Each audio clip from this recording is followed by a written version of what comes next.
तो भारतीय बाजारों के लिए छठा सत्र जबकि एक जबरदस्त तेजी बनते हुए दिखाई पड़ी और इस हफ्ते का भी दूसरा सत्र जबकि अच्छी तेजी देखने को मिली। हालांकि एडवांस डिक्लाइन आज भी करीब 1 शेयर की गिरावट के सामने 2 शेयर जो कि तेजी में कामकाज करते हुए दिखाई पड़ रहे थे और बाइंग भी आज जो कमान संभाली वो संभाली या तो पीएसयू बैंक्स की तरफ से आते हुए दिखाई पड़ी और कुछ हद तक एफएमसीजी ने भी आज बढ़ चढ़ के पार्टिसिपेट करते हुए दिखाई पड़े। आईटीएस थोड़ा सा बैकफुट साइड पर कामकाज कर रहा था।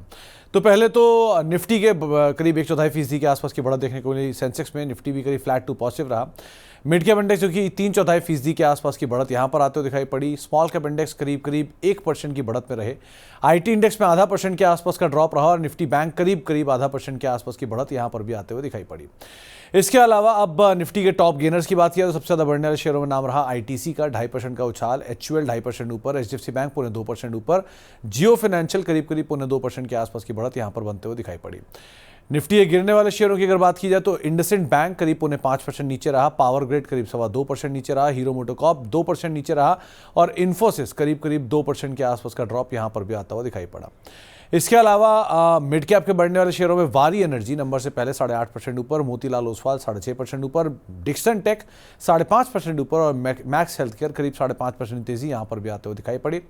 मिड कैप के गिरने वाले शेयरों की अगर बात की जाए तो नाइका 2.5% नीचे, सुजलॉन 2% नीचे, हिंदुस्तान जिंक 0.2% नीचे, नाल्को करीब 0.2% या 1.5% के आसपास बिकवाली यहां पर भी देखने को मिली। तो मेटल आज थोड़ा सा बैकफुट पे कामकाज कर रहा था।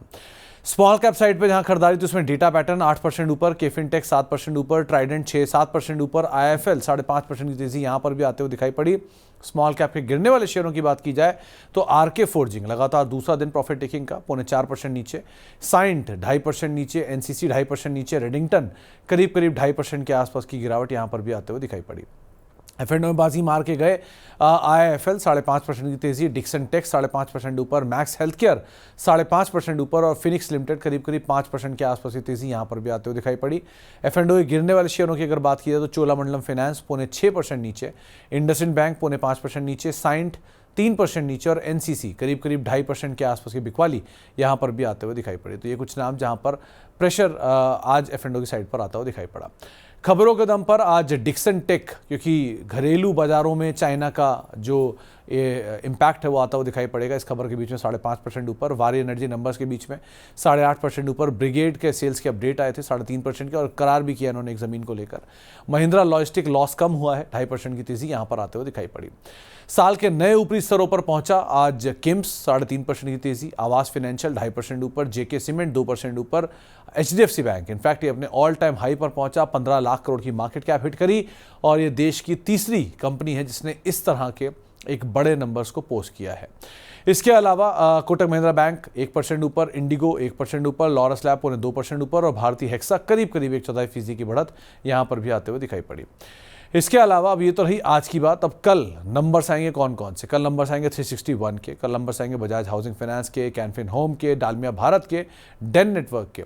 इसके अलावा कुछ और अगर कंपनियों की बात की जाए तो इंडियन बैंक, इसके अलावा एलटीआईएम के नंबर आएंगे, सिंजीन के नंबर आएंगे, टाटा कंज्यूमर के नंबर कल के सत्र में आते हुए दिखाई पड़ेंगे।